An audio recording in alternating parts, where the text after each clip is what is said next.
അപ്പൊ പാമ്പ് കടി ഏറ്റാൽ മത്തി അമേരിക്കൻ ടൈറ്റ് ആക്കി കെട്ടരുത്.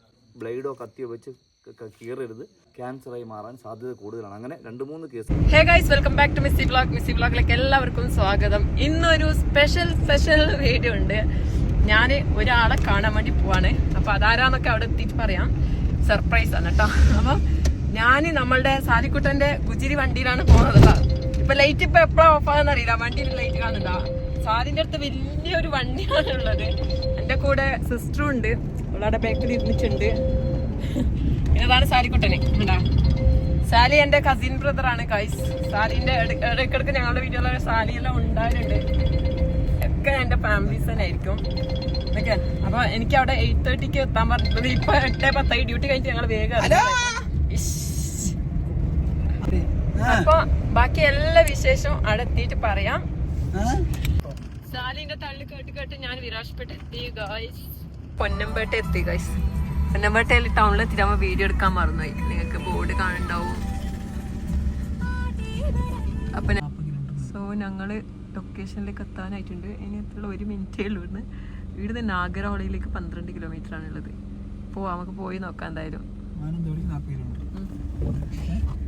പോയി നോക്കാം എന്താന്നുള്ള. ഒരുപാട് ദൂരം ഉണ്ടല്ലേ ഞങ്ങൾക്ക്. അത് നാഗർഹോളയ്ക്ക് പോകുന്ന റോഡില് ആ സ്ട്രെയിറ്റ് ഇത് ഈ ഹൈവേ കാണുന്നത്. ആ ഹൈവേ കാണുന്നത് ഒരിടത്തേക്ക് നാഗർഹോളയിലേക്ക് വന്ന റോഡാണിത്. ആടുന്ന് ഇങ്ങോട്ടേക്ക് റൈറ്റിലേക്ക് കട്ടപ്പന്നി ഗോയ്സ്.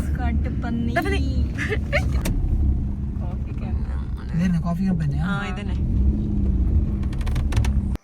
ഫൈനലി ലൊക്കേഷനിലേക്ക് എത്തിയിട്ടുണ്ട്. ഇന്ത്യയിലെ സ്നേക്ക് മാസ്റ്റർ എന്നറിയപ്പെടുന്ന സുരേഷ് ചേട്ടനെ മീറ്റ് ആകാൻ വേണ്ടിയിട്ടാണ് ഞങ്ങൾ ഇവിടത്തേക്ക് വന്നത്. കോഫി ലാൻഡിലുള്ള ഈ ഒരു ഹോം സ്റ്റേയിലാണ് സുരേഷ് ചേട്ടനുള്ളത്. ബാക്കി വിശേഷം കൂടി കാണാം. മലയാളം ഫുൾ അറിയില്ല. ഇവള് കന്നഡത്തിന്റെ പിതാമഹ.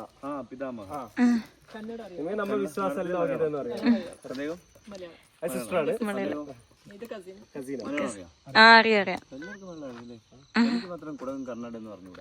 കന്നഡയിൽ കൊത്തിയാ മതി. കന്നഡ പഠിപ്പിച്ചത് 2 വാക്ക് പറഞ്ഞു കൊടുക്കണം. നമുക്ക് വെളിച്ചത്തോട്ട് പോവാം.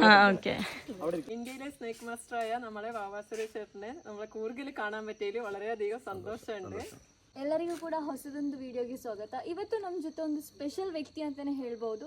ಇವರು ವಾವಾ ಸುರೇಶ್. ನಿಮಗೆಲ್ಲರಿಗೂ ಕೂಡ ನೋಡಿದರೆ ಗೊತ್ತಿರಬಹುದು. ನಾನಂತೂ ಇವ್ರನ್ನ ಮೊದಲನೇ ಬಾರಿ ನೋಡ್ತಾ ಇದ್ದೀನಿ. ತುಂಬಾ ಖುಷಿ ಆಯಿತು ನೋಡಿ. ಇವರು ಹಲವಾರು ರೀತಿಯ ಹಾವುಗಳನ್ನು ನಾವು ಹಿಡಿಯೋರ್ನೆಲ್ಲರನ್ನು ನೋಡಿರ್ತೀವಿ. ಆದರೆ ಇವರ ಒಂದು ಸ್ಪೆಷಲ್ ಅಥವಾ ಇವರ ಒಂದು ವ್ಯಕ್ತಿತ್ವನ ನಾವು ಯಾವ ಥರ ಹೇಳಬೇಕು ಅಂದರೆ 238 ಕಿಂಗ್ ಕೋಬ್ರಾ ಕಾಳಿಂಗ ಸರ್ಪವನ್ನು ಹಿಡಿದಿದ್ದಾರೆ ಇವರು. ನಮಗೆ ಕೇಳಿದರೆ ನಂಬಲಿಕ್ಕೆ ಆಗೋದಿಲ್ಲ. ಯಾಕೆ ಅಂತ ಹೇಳಿದ್ರೆ ಇವರಿಗೆ 4000ಕ್ಕಿಂತ ಹೆಚ್ಚು ಹಾವಿನ ಕಡಿತ ಕೂಡ ಸಿಕ್ಕಿದೆ. ಅಂಥ ಒಂದು ವ್ಯಕ್ತಿ ನಮ್ಮ ಮುಂದೆ ಇದ್ದಾರೆ. ಇವರ ವಿಶೇಷತೆಗಳೇನು, ಇವರ ಬಂದ ಈ ಜರ್ನಿ ಏನು ಅಂತ ನಮಗೆ ತಿಳ್ಕೊಳ್ತಾ ಹೋಗೋಣ. ಹಾಗೆ ವೆಲ್ಕಮ್ಸ್ ನಮ್ಮ ಕೊಡಗಿಗೆ. ಹಾಗೆ ನಮ್ಮ ಇಂಡಿಯಾದಲ್ಲೇ ಸ್ನೇಕ್ ಮಾಸ್ಟರ್ ಅಂತೆಲ್ಲ ಹೆಸರಲ್ಲಿ ಹೇಳಲ್ಪಡುವ ಸುರೇಶ್ ವಾವಾ ಸುರೇಶ್ ಅಣ್ಣ. ಹಾಗೆ ನನಗಿವಾಗ ಈ ವಿಡಿಯೋದಲ್ಲಿ ಮಲಯಾಳ ಮತ್ತು ಕನ್ನಡ ಮಿಕ್ಸ್ ಆಗಿರುತ್ತೆ. ಯಾಕೆಂದರೆ ಇವರು ಕೇರಳದಿಂದ ಬಂದ ವ್ಯಕ್ತಿ. ಇವರಿಗೆ ಕನ್ನಡ ಗೊತ್ತಿಲ್ಲ. ನಾನು ಸ್ವಲ್ಪ ಕನ್ನಡದಲ್ಲಿ ಹೇಳ್ತೀನಿ, ಅದ್ರ ಜೊತೆ ಇವರು ವಿವರಣೆನ ಮಲಯಾಳದಲ್ಲಿ ಕೊಟ್ಟಿರ್ತಾರೆ. ಅದು ಕೂಡ ಅಲ್ಲದೆ ಕನ್ನಡ ಮಲಯಾಳಂ ಗೊತ್ತಿಲ್ಲದೆ ಇರೋರಿಗೆ ಇವರು ಇಂಗ್ಲೀಷಲ್ಲಿ ಇದರ ವಿವರಣೆ, ಹಾವಿನ ಬಗ್ಗೆ ನಮಗೆ ತುಂಬಾ ಹಿಂದಿನ ಕಥೆಗಳಲ್ಲಿ ಹಿಂದಿನ ಕಾಲದ ಜನರು ಅಥವಾ ನಮ್ಮ ಮನೇಲಿರೋರು ಹೇಳಿಕೊಟ್ಟಿರೋ ತುಂಬ ಅದರ ಬಗ್ಗೆ ಇರೋ ಅರಿವು ನಮ್ಮ ಮೈಂಡಿಗೆ ತುಂಬಿದ್ದಾರೆ. ಆದರೆ ಅದೇನಲ್ಲ. ಈ ಹಾವು ಕಚ್ಚಿದ್ರೆ ಏನು ಮಾಡಬೇಕು, ಅಥವಾ ಹಾವನ್ನು ನೋಡಿದರೆ ಏನು ಮಾಡಬೇಕು, ಅಥವಾ ಯಾವ ಹಾವು ನಮಗೆ ಕಚ್ಚಿದೆ, ಅದರಲ್ಲಿ ವಿಷ ಇದೆಯಾ ವಿಷ ಇಲ್ವಾ ಅನ್ನೋದ್ರ ಬಗ್ಗೆ ಸಂಪೂರ್ಣ ಮಾಹಿತಿ ಇವರು ಮಲಯಾಳದಲ್ಲಿ ಆಲ್ರೆಡಿ ಕೊಟ್ಟಿದ್ದಾರೆ. ಆದರೆ ಮಲಯಾಳಂ ಕನ್ನಡ ಗೊತ್ತಿಲ್ಲದವರಿಗೆ ಇಂಗ್ಲೀಷಲ್ಲೂ ಕೂಡ ಇವರು ಕೊಟ್ಟಿದ್ದಾರೆ. ಅದು ಚಾನಲ್ ಲಿಂಕ್ ನನ್ನ ಚಾನಲಲ್ಲಿ ನಾನು ಹಾಕಿರ್ತೀನಿ. ಸೊ ನೀವು ತೆಗೆದು ನೋಡ್ಕೋಬಹುದು. ಇನ್ಫಾರ್ಮೇಷನ್ ಅಂತ ಹೇಳೋದು ಎಲ್ಲರೂ ಕೂಡ ತಿಳ್ಕೊಳ್ಳೇಬೇಕು ಮುಂದೆಗೆ.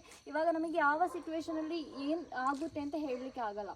ನಾಳೆ ದಿನ ಏನಾದರೂ ಆಯಿತು ಅಂತ ಹೇಳಿದ್ರೆ ಫಸ್ಟ್ ಏಡ್ ಅಂತ ಹೇಳೋದು ಎಲ್ಲಿ ಸಿಗುತ್ತೆ, ಏನು ಮಾಡಬೇಕು ಮೊದಲು ನಾವು ಅಂತ ಹೇಳೋದ್ರ ಬಗ್ಗೆ ಸಂಪೂರ್ಣ ಮಾಹಿತಿ ಕೊಟ್ಟಿದ್ದಾರೆ. ಸೊ ಹಾಗೆ ನಮಗೆ ತಿಳ್ಕೊಳ್ಬೇಕಾದ ಅವಶ್ಯಕತೆ ಇರುವ ಕೆಲ ವಿಷಯಗಳನ್ನು ನಮಗೂ ಕೂಡ ಕೇಳಿ ತಿಳ್ಕೊಳ್ಳೋಣ.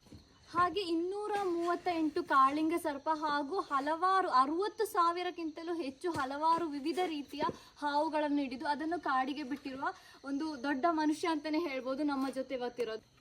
നമസ്കാരം. വളരെ സന്തോഷം. ഈ രാത്രിയിൽ സത്യം പറഞ്ഞാൽ ഞങ്ങൾ ഇപ്പോൾ കർണാടകത്തിൽ കുറുകിലാണുള്ളത്. അല്ലെങ്കിൽ കന്നഡത്തിലാണുള്ളത്. അപ്പോൾ നമ്മൾ അല്ലെങ്കിൽ ഞാനോ നമ്മുടെ ടീമോ ഇവിടെ ഉണ്ടെന്ന് അറിഞ്ഞിട്ട് എൻ്റെ പ്രിയപ്പെട്ട സുഹൃത്താണ് ഇസ്മായിൽ. അപ്പോൾ ഇസ്മായിലിനെ ഞാൻ വിളിച്ചിട്ടുണ്ടായിരുന്നു വൈകുന്നേരം. വിളിക്കുന്നതിന് മുന്നേ എൻ്റെ പ്രിയപ്പെട്ട സഹോദരി ബാനു, ഇവർ തമ്മിൽ ഇന്ന് എൻ്റെ കാര്യം പറഞ്ഞതേ ഉള്ളൂ. അപ്പോൾ അത് കഴിഞ്ഞ് ഒരു അരമണിക്കൂർ കഴിഞ്ഞപ്പോൾ ഞാൻ ഇസ്മായിൽ ജിയെ വിളിക്കുന്നത്. അപ്പോൾ ഇതിൽ എൻ്റെ പ്രിയപ്പെട്ട സഹോദരി, നമ്മുടെ കുടകിൻ്റെ ബ്ലോഗർ സഹോദരി നമ്മുടെ ബാനുവിനും എല്ലാവിധ ഭാവങ്ങളിൽ നിന്ന് ഒരുപാട് നമ്മുടെ നാട്ടിൽ നടക്കുന്ന കാര്യങ്ങളെ നമ്മുടെ പ്രേക്ഷകർക്ക് മുന്നിലേക്ക്, അല്ലെങ്കിൽ നമ്മുടെ വീഡിയോ കാണുന്ന ആൾക്കാരുടെ മുന്നിലേക്ക് എത്തിക്കാൻ ഇവർക്ക് കഴിയട്ടെ. അതോടൊപ്പം തന്നെ നമ്മുടെ പ്രിയപ്പെട്ട മിശ്രിയ എന്നപ്പോൾ ഞാൻ പെട്ടെന്ന് എനിക്ക് ഓർമ്മ വന്നത് ഒരു ഹിന്ദി നടിയെ ഞാൻ കേട്ടിട്ടുണ്ട്, മിശ്രിയ എന്ന് പറയുന്നത്. അല്ലെങ്കിൽ അങ്ങനെ ഒരുപാട് പേരുണ്ട്. അപ്പോൾ ഞാൻ വിളിച്ചാൽ അത് അങ്ങനെയുള്ള ആളായിരിക്കുന്നു. അപ്പോൾ അല്ല, ഇദ്ദേഹവും ഇവിടുത്തെ ഒരു ബ്ലോഗറാണ്, സൂപ്പറായിട്ട് ഒരുപാട്. പക്ഷേ എൻ്റെ അടുത്ത് വന്നപ്പോൾ ഇവർക്ക് ഭയങ്കര ഭയങ്കര നാണം. അപ്പോൾ ഒന്നുമില്ല, ഞാൻ നിങ്ങളെപ്പോഴും സാധാരണ മനുഷ്യനാണ്. നിങ്ങളെക്കാളുമൊക്കെ എപ്പോഴും താഴ്ന്ന് ജീവിക്കാൻ ആഗ്രഹിക്കുന്ന, എപ്പോഴും താഴ്മയോട് ജീവിക്കാൻ ആഗ്രഹിക്കുന്ന ഒരാളാണ്. അപ്പോൾ എന്തായാലും ഇദ്ദേഹം പറഞ്ഞു, എൻ്റെ യാത്ര എനിക്ക് ഒരു 13 വയസ്സിൽ തുടങ്ങിയ യാത്ര ഇപ്പോൾ 35 വർഷം പിന്നിടുന്നു. 238 കിങ് കോബ്ര ഉൾപ്പെടെ ഏകദേശം 60,000-ലേറെ അതിഥികളെ, ഞാൻ പാമ്പ് എന്ന് സംബോധന ചെയ്യാറില്ല, അതിഥികളെ സേവ് ചെയ്ത് വനത്തിലേക്ക്, അവരുടെ ആവാസ വ്യവസ്ഥയിലേക്ക് അയക്കുകയാണ് എൻ്റെ ദൗത്യം. ഞാൻ ഒരു ഫീസ് വാങ്ങിയിട്ടോ ശമ്പളം ചോദിച്ച് വാങ്ങിയിട്ടോ ഒന്നുമല്ല ചെയ്യുന്നത്. എൻ്റെ സേവനം, അതായത് പിന്നെ കടികൾ. ഇപ്പോൾ ഇവർക്ക് അറിയാവുന്നറിയില്ല, എനിക്ക് സ്നേക്ക് ബൈറ്റ് കിട്ടിയത് നമ്മുടെ മിശ്രിയും നമ്മുടെ എന്താ പറയുക ബാനുവും അറിയാൻ സാധ്യതയില്ല. ഏകദേശം 4000-നടുത്ത് സ്നേക്ക് ബൈറ്റ് ഉണ്ട്. അതിൽ ഒരു 300 സംതിങ് 399 മറ്റോ ആണ് കോബ്ര വൈപ്പറിൻ്റെ ഒക്കെ ബൈറ്റ്. പിന്നെ അതുപോലെ എൻ്റെ വീട്ടിൽ ഞാൻ പാമ്പിൻ്റെ, നിങ്ങളുടെ ഹാവിൻ്റെ മുട്ട എഗ്ഗ് പ്രൊഡ്യൂസ് ചെയ്യും, വിരിയിച്ച് കുഞ്ഞുങ്ങളെ കാട്ടിലേക്ക്. അത് 25,000 കളക്ഷൻ ഉണ്ട്, കുഞ്ഞുങ്ങൾ മാത്രം. പിന്നെ റസൽസ് വൈപ്പറിൻ്റെ ഡെലിവറി, ആ കുഞ്ഞുങ്ങൾ ഏകദേശം ഒരു 25,000 കളക്ഷൻ ഉണ്ട്. അപ്പോൾ എല്ലാം കൂടെ ഉണ്ടെങ്കിൽ ഏകദേശം 1,25,000 കളക്ഷൻ എല്ലാം കൂടി. പക്ഷേ എന്തായാലും ഇത് 1,00,000 സംതിങ് കളക്ഷൻ, അങ്ങനെ എല്ലാം കൂടി ഉണ്ട്. എന്തായാലും എൻ്റെ ഈ പാതിരയ്ക്ക് ഞാനിവിടെ ഉണ്ടെന്ന് അറിഞ്ഞിട്ട് നമ്മുടെ പ്രിയപ്പെട്ട സഹോദരിമാർ, എൻ്റെ പ്രിയപ്പെട്ട ഈ 2 സഹോദരിമാർ ഇവിടെ വരാനും നമ്മളെപ്പോലുള്ള സാധാരണക്കാരനെ ഇൻ്റർവ്യൂ ചെയ്യാനും ഒക്കെ തോന്നിയ മനസ്സിന് പ്രത്യേകിച്ച് നന്ദി ഇവർക്ക് പറയുന്നു. അത് പറയാതിരിക്കാൻ, കാരണം ഇവർക്കാണെങ്കിൽ ഇവിടെ നാട്ടിൽ ഒത്തിരി പാമ്പ് പിടിക്കുന്ന ആൾക്കാരുണ്ട്, അവിടെ വീഡിയോ ചെയ്യാം, അല്ലെങ്കിൽ അവരെ പ്രൊമോട്ട് ചെയ്യാം. പക്ഷെ അതൊന്നുമല്ല, കേരളത്തിൽ നിന്ന് വന്ന എന്നെ കാണാൻ, ഈ സാധാരണക്കാരനെ എന്നെ കാണാൻ വന്നില്ല. ഇവർക്ക് പ്രത്യേകിച്ച് നന്ദി. ഇവർ ഒരുപാട് നല്ല വീഡിയോസ് ചെയ്ത് നമ്മുടെ കുടകിന് മാത്രമല്ല ലോകമെമ്പാടുമുള്ള, ഒരിക്കലും ഞാൻ കുടകെന്ന് പറയുന്നില്ല, നമ്മളെല്ലാവരും ലോകമെമ്പാടും ഒരു കഷ്ടത നമ്മുടെ നാട്ടിന് വരുമ്പോൾ അത് ലോകത്തെ ഒരു വലിയ കഷ്ടത. അപ്പോൾ നമുക്കറിയാം, കൊറോണ വന്നപ്പോൾ നമ്മളെല്ലാവരും ലോകമെമ്പാടുമുള്ളവർ കഷ്ടപ്പെട്ടവരാണ്. അപ്പോൾ അതുപോലെ ഇവർക്ക് ഈ ലോകമെമ്പാടുമുള്ള ആൾക്കാർക്ക് ഇവിടുത്തെ നാട്ടിലെ വിശേഷങ്ങൾ, ഇവിടുത്തെ ആനയും കടുവയും അറിയാം. ഇസ്മായിൽ ജിയുടെ എപ്പോഴും നല്ല കളക്ഷൻ കാണും. ആ കളക്ഷനൊക്കെ ഇവരൊക്കെ ഒരുമിച്ച് യാത്ര ചെയ്യുന്നുണ്ട്. അപ്പോൾ ഇവർക്കൊക്കെ ഒരുപാട് കാര്യങ്ങൾ ചെയ്യാൻ കഴിയട്ടെ. ഒരുപാട് നല്ല കാര്യങ്ങൾ നമ്മുടെ നാട്ടിലേക്ക്, ഈ കുടകിലൊക്കെ നടക്കുന്ന വിശേഷങ്ങൾ നമ്മുടെ പുറം രാജ്യങ്ങളിലേക്ക്, ഒരിക്കലും ഞാൻ അടുത്ത കേരളമെന്നോ തമിഴ്നാടെന്നോ കർണാടക എന്നൊന്നും ഞാൻ പറയുന്നില്ല, പുറം രാജ്യങ്ങളിലേക്ക് എത്തിക്കാൻ ഇവർക്ക് കഴിയട്ടെ. അതിന് ഇവർക്ക് പ്രത്യേകിച്ച് ആയുരാരോഗ്യ സൗഖ്യം ഞാൻ നേരുന്നു. ಸರ್ ನೀವು ಇವಾಗ ಇದೊಂದು ಫೀಲ್ಡ್ಗೆ ಬರಲಿಕ್ಕೆ ರೀಸನ್ ಏನು? അപ്പോൾ അദ്ദേഹം ചോദിച്ചത് നമ്മുടെ മലയാളികൾക്ക് അറിയാൻ സാധ്യതയില്ല. അദ്ദേഹം ചോദിച്ചതെന്ന് പറഞ്ഞാൽ ഞാൻ എന്തുകൊണ്ടാണ് ഈ ഫീൽഡ് തിരഞ്ഞെടുത്തതെന്നാണ് അദ്ദേഹം കന്നഡത്തിൽ ചോദിച്ചത്. അപ്പോൾ അത് വേറൊന്നുമില്ല, ഒരു പാഷൻ, അല്ലെങ്കിൽ ഒരു എന്താ പറയുക, ഒരു ക്രൈസ്. ಅವರು ಹೇಳಿದ್ರು 13ನೇ ವಯಸ್ಸಿನಲ್ಲಿ ಹಾವನ್ನು ಹಿಡಿದೆ ಅಂತ. ಈ 13ನೇ ವಯಸ್ಸು ಅಂತ ಹೇಳೋದು ನಾವು ಮಕ್ಕಳಾಟ ಆಡಿ ರೆಡಿ ಒಂದು ವಯಸ್ಸು, ಆ പ്രായത്തിൽ എന്തുകൊണ്ട് തോന്നി ഒരു പാമ്പ് ധൈര്യം എങ്ങനെ വന്നു? എന്താ പറയുക, ഇദ്ദേഹം ചോദിച്ച 13 വയസ്സിൽ എങ്ങനെയാണ് പാമ്പിനെ പിടിക്കുന്നത്. 13 വയസ്സിലൊക്കെ എന്താ സ്കൂളിൽ പോകാറില്ല, ഞാൻ സ്കൂളിൽ പോകാറില്ല. സ്കൂളിൽ പോകാതെ സ്കൂള് കട്ട് ചെയ്ത് കാണുന്ന പാമ്പുകളൊക്കെ എന്താണെന്ന് പറഞ്ഞാൽ ചുമ്മാ കളിപ്പിച്ച് തട്ടിയൊക്കെ നടക്കുന്നത്. അങ്ങനെയാണ് ഒരു ദിവസം 13ാമത്തെ വയസ്സിൽ ഒരു കോബ്രയുടെ സ്മോൾ ബേബി അതിനെ കിട്ടി ബോട്ടിലാക്കി വീട്ടിൽ കൊണ്ടുവച്ചു. അങ്ങനെ കുറച്ച് ദിവസം കഴിഞ്ഞപ്പോൾ എനിക്ക് തോന്നി ഇത് എന്തിലെന്തോ അപ്പോൾ അമ്മ അടിച്ചു. അപ്പോൾ അമ്മ അടിച്ചപ്പോൾ ഇതെന്താണ്, അമ്മ അടിക്കണമെങ്കിൽ എന്താണ് പേടിപ്പിക്കുന്ന ഒരു സംഭവത്തിലുണ്ടെന്ന് മനസ്സിലാക്കാൻ പറ്റി. അപ്പോൾ അതെന്താണെന്ന് ഇങ്ങനെ അന്വേഷിച്ച് പോയി. ആ അന്വേഷിച്ച് പോയപ്പോൾ എനിക്കിത് പാവമായൊരു ജീവിയാണെന്ന് തോന്നി. ലോകത്ത് വിശ്വസിക്കാൻ പറ്റാത്ത ഒരു ജീവിയേ ഉള്ളൂ, അത് ആനയോ കടുവയോ സിംഹമോ ഒന്നുമല്ല, മനുഷ്യൻ. നമ്മൾ വിശ്വസിക്കാൻ പറ്റും, നമ്മളെ കൂടെ നിങ്ങളെല്ലാവരും അറിയേണ്ട ഒരു കാര്യം, നിങ്ങളോടൊപ്പം എത്രയും കൂടുതൽ ആത്മാർത്ഥം കാണിക്കുന്ന ആരാണോ, നിങ്ങളുടെ ഏറ്റവും കൂടുതൽ സ്നേഹം കാണിക്കുന്ന ആരാണോ, അവരെ നിങ്ങൾ എപ്പോഴും ഒരു കോളത്തിലിടുക. അവരായിരിക്കും നമ്മുടെ ആദ്യത്തെ ശത്രു. അതെ, ഒരു ആനിമൽസിന് എനിക്ക് ഭയമില്ല, പാമ്പിനൊക്കെ ഒരു പൊടി പോലും ഭയമില്ല. പക്ഷേ എനിക്ക് ഭയമുള്ള ഒറ്റ ഒരു ജീവിയുള്ളൂ, നമ്മളെ സ്നേഹിക്കുന്നു എന്നും പറഞ്ഞ് നമ്മളോടൊപ്പം സഞ്ചരിക്കുന്ന, നമ്മളെ ചതിക്കാനായി മാത്രം നമ്മളോടൊപ്പം കൂടുന്ന ചില മനുഷ്യന്മാരെ നിങ്ങളൊന്ന് സൂക്ഷിക്കണം. അവരെയാണ് ഏറ്റവും കൂടുതൽ ഭയപ്പെടേണ്ടത്. എൻ്റെ ഈ 2 സഹോദരിമാരായ ബ്ലോഗർമാരോട് ഞാൻ പറയുകയാണ്. നിങ്ങൾ അപ്പോൾ നമ്മൾ എപ്പോഴും സൂക്ഷിക്കണം. ഒരിക്കലും പാമ്പിനെ സൂക്ഷിക്കേണ്ട, ആനയെ സൂക്ഷിക്കേണ്ട, ടൈഗറിനെ സൂക്ഷിക്കേണ്ട, ലെപ്പേഡിനെ സൂക്ഷിക്കേണ്ട, മനുഷ്യനെ മാത്രം സൂക്ഷിക്കുക. എത്ര പാമ്പ് കടിച്ചു? 4,000 total 4,000 total 399 cobra and Russell's wiper venomous snakes. Okay. So 4,000 ಹಾವುಗಳ ಕಡಿತವರಿಗೆ ತಟ್ಟಿದೆ ಅಂತ ಹೇಳಿದ್ರೆ, ಆದರೆ ಎಷ್ಟನೇ ವಯಸ್ಸಿನ ಎತ್ರಾಮത്തെ വയസ്സിലാണ് ആദ്യമായിട്ട് നിങ്ങളെ പാമ്പ് കടിക്കുന്നത്? നല്ല ചോദ്യം. കന്നഡത്തിൽ പറഞ്ഞാൽ എനിക്കറിയാം, പക്ഷേ നിങ്ങൾക്ക് കൂടി മനസ്സിലായി. അപ്പോൾ എന്തായാലും നമ്മുടെ പ്രിയപ്പെട്ട കൊച്ചനിയത്തി ചോദിച്ചത് എത്രാമത്തെ വയസ്സിലാണ് ആദ്യത്തെ കടി കിട്ടുന്നത്. എനിക്ക് തോന്നുന്ന ഒരു 18-19 വയസ്സിലാണ് ആദ്യത്തെ കടി കിട്ടുന്നത്. അന്ന് ഞാൻ സ്കൂളിൽ പഠിക്കുന്ന സമയത്ത് എൻ്റെ വീട്ടിൽ ഒരുപാട് കഷ്ടപ്പാട്, ഒരുപാട് ബുദ്ധിമുട്ടുണ്ടായിരുന്നു. അപ്പോൾ ഞങ്ങൾ 4 പേര്, 2 ചേട്ടന്മാരും ഒരു അനിയത്തിയുണ്ട്. അപ്പോൾ പഠിക്കാനായിട്ട് കുറച്ച് പുറകിലോട്ട് ഞാനായിരുന്നു. അപ്പോൾ ഞാൻ എൻ്റെ 13ാമത്തെ വയസ്സിലാണ് ആദ്യമായിട്ട് പണിക്ക് പോകുന്നത്, ജോലിക്ക് പോകുന്നത്. അത് കൂലിപ്പണിക്കാണ് പോകുന്നത്. അന്ന് എനിക്ക് കിട്ടുന്ന ശമ്പളം 5 രൂപയാണ്. അപ്പോൾ അങ്ങനെ ജോലിക്കും പോയി, സ്കൂളിലും പോയി, പാമ്പിനെയും പിടിക്കാൻ നടന്നു. അങ്ങനെ 18ാമത്തെ വയസ്സിൽ മേശരിപ്പണി പഠിച്ചു. മേശരിപ്പണി ചെയ്തുകൊണ്ട് നിൽക്കുമ്പോഴാണ് ഒരു വീട്ടിലൊരു പാമ്പതിഥിയെ കണ്ടു എന്ന് പറഞ്ഞ് പോയി പിടിച്ച സമയത്ത് കയ്യിൽ കൊണ്ടുവരുമ്പോൾ എന്നെ കടി കിട്ടി. കടിച്ചാൽ എൻ്റെ അനിയത്തിയെ കാണിക്കാനായിട്ട് കൊണ്ടുവരുന്ന സമയത്താണ് കടി കിട്ടിയത്. 9:30 കടി കിട്ടി. ഞാൻ ഹോസ്പിറ്റലിൽ പോകുന്നത് ഉച്ചയ്ക്ക് 2 മണിക്കാണ്.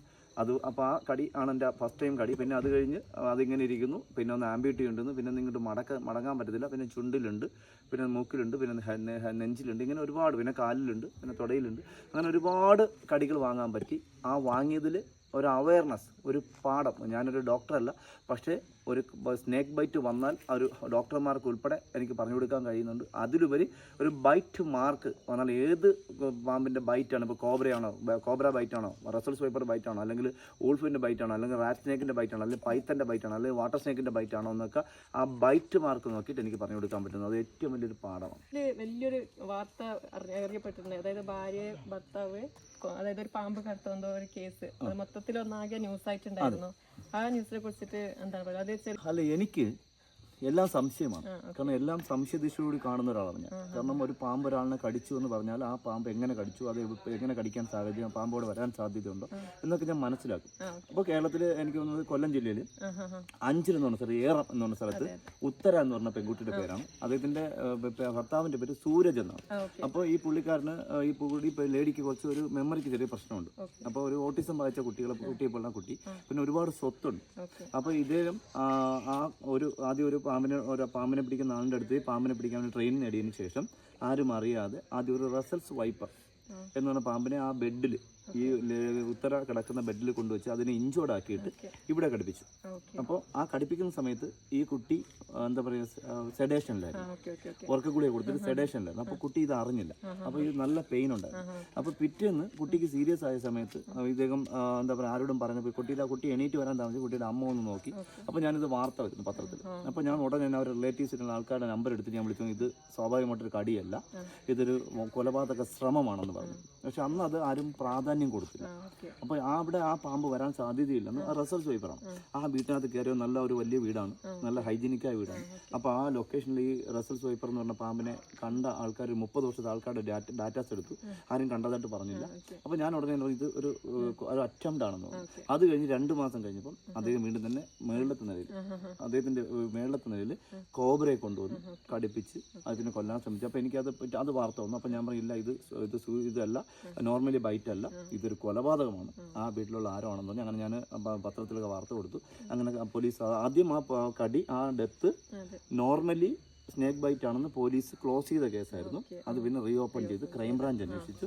ആ കേസിൽ ഞാൻ സാക്ഷിയായി, ഞാൻ മെയിൻ സാക്ഷിയായി. ഞാൻ സ്ട്രോങ് ആയിട്ട് സാക്ഷി പറഞ്ഞു.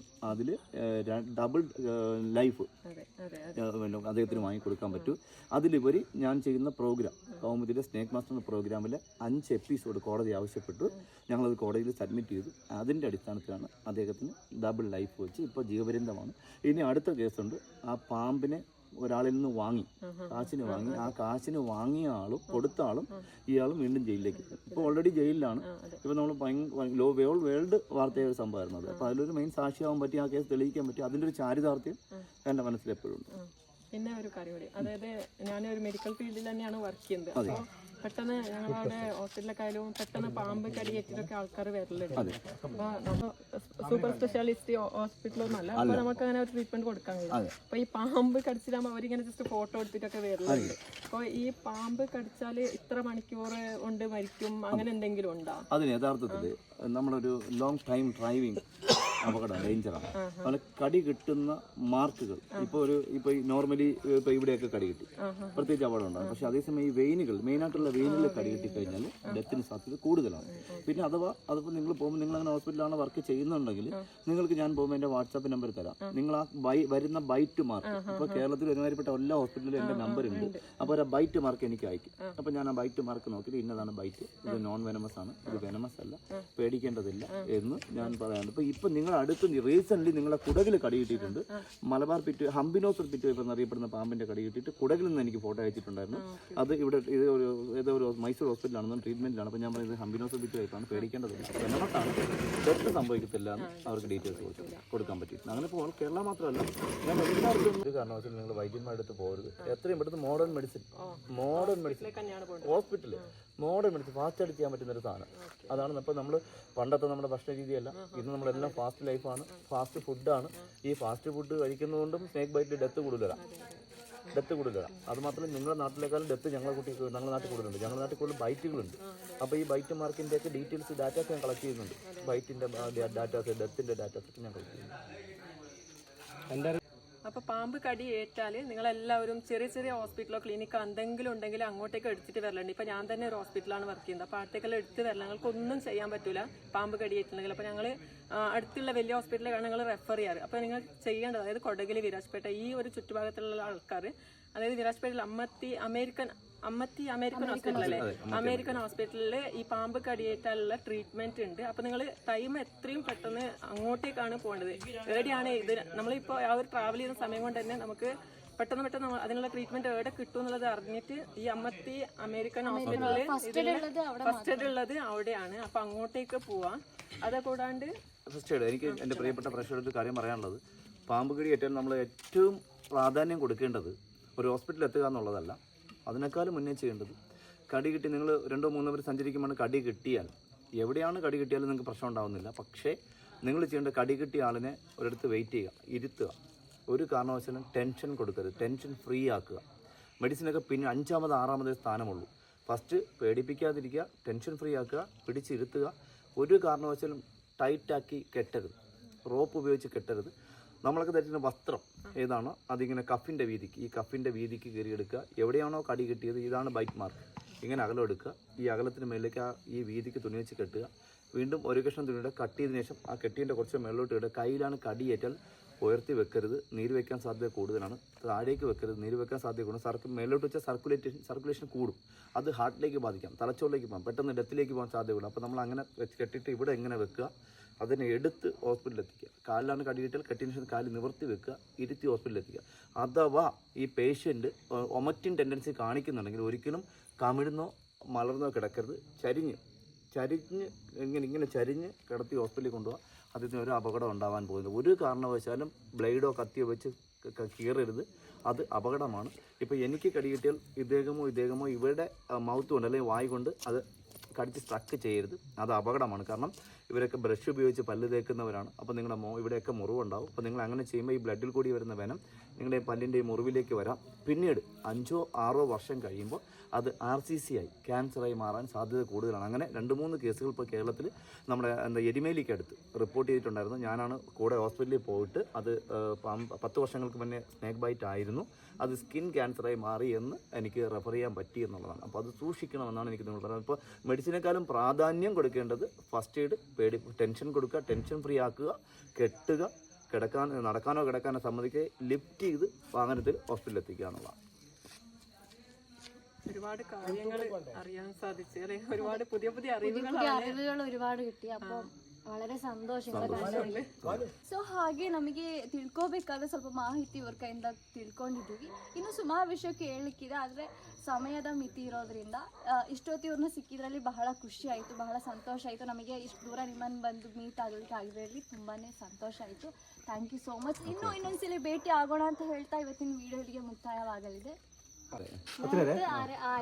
ആനയുണ്ട് കണ്ടാ ആന അലറോട് അല്ലെന്ന് പറഞ്ഞു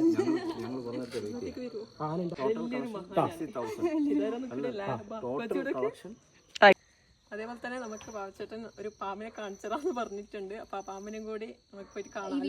ನೋಡುವ. ಸೊ ಬನ್ನಿ. അപ്പൊ പാമ്പിനെ കാണാൻ പോണ് ഗൈസ്. അപ്പൊ പാമ്പിനെ പോകുമ്പോഴാണ് ഗായ്സ് നമ്മൾ എത്രയും പെട്ടെന്ന് പാമ്പിനെ പിടിക്കാൻ വേണ്ടി വരിക. പാമ്പിനെ കാണാൻ പോലെ പാമ്പിനെ കണ്ടത് ലൈവായിട്ട് പിടിച്ച പാമ്പ് കാട്ടിൽ പോയി നോക്കാതെ എന്ത് പിടിക്കാനാ? ഇതാണ് നാഗരാവ്.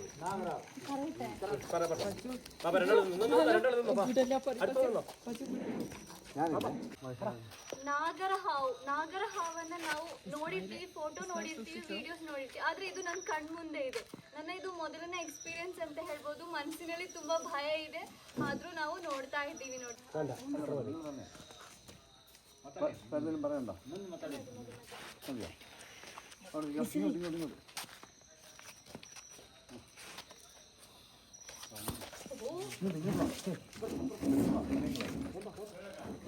പേടിക്കണ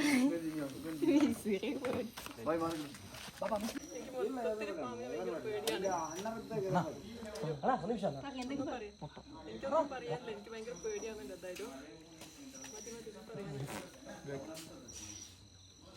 കാണുമ്പോ ഭയങ്കര പേടിയാവുന്നുണ്ട്. ಸೊ ನಮ್ಮ ಇವರು ವಾವಾ ಸುರೇಶ್ ಅಂತ ಹೇಳೋ ಇವರು ನಾವು ಹಾವನ್ ನಾರ್ಮಲಿ ಅಥವಾ ಯಾವುದೇ ಆನಿಮಲ್ಸ್ ನಾವು ಅದರ ಹೆಸರಿಟ್ಟು ಕರಿತೀವಿ. ಆದ್ರೆ ಇವರು ರೆಸ್ಪೆಕ್ಟ್ ನಿಂದ ಮಲಯಾಳದಲ್ಲಿ ಅದ್ದೇಹಂ ಅಥವಾ ರೆಸ್ಪೆಕ್ಟ್ ಅಲ್ಲಿ ನಾವು ಏನಂತ ಕರಿತೀವಿ ಆ ರೀತಿ ಹಾವುಗಳನ್ನಾಗಿರ್ಬೋದು, ಏನೇ ಜೀವಿ ಆದ್ರೂ ಕೂಡ ಅವ್ರು ಹೇಳ್ತಾರೆ. ಅದೇ ರೀತಿ ಅವಾಗ್ಲೂ ಅವ್ರು ನಮ್ಗೆ ಹೇಳಿದ್ರು, ಹಾವು ಅಥವಾ ಯಾವುದೇ ಪ್ರಾಣಿಯನ್ನ ನಾನು ಎಷ್ಟು ವಿಶ್ವಾಸದಿಂದ ನಂಬುತ್ತೀನಿ ಅಂತ ಹೇಳಿದ್ರೆ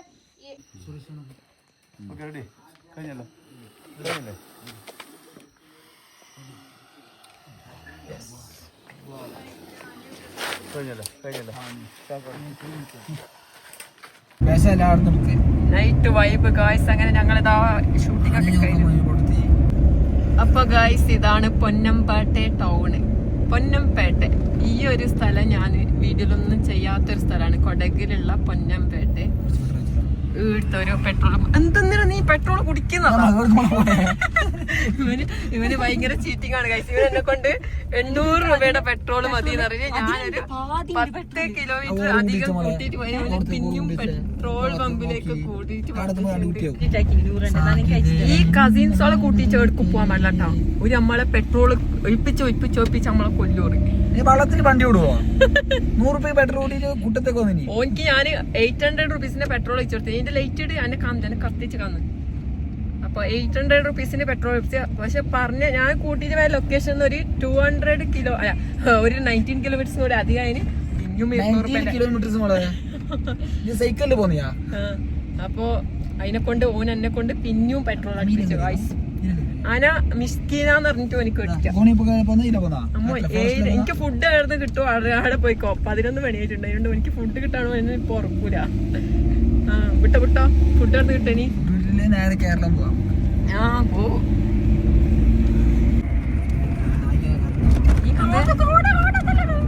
റോഡ് ഇതിലെയാണ്. ഞങ്ങൾക്ക് റോഡ് കാണുന്നില്ല. ഞങ്ങൾ ഇങ്ങനെ റോഡ് കാണുന്നില്ല ഗൈസ്. ഇതാണ് നമ്മളുടെ കൂറുക്ക്.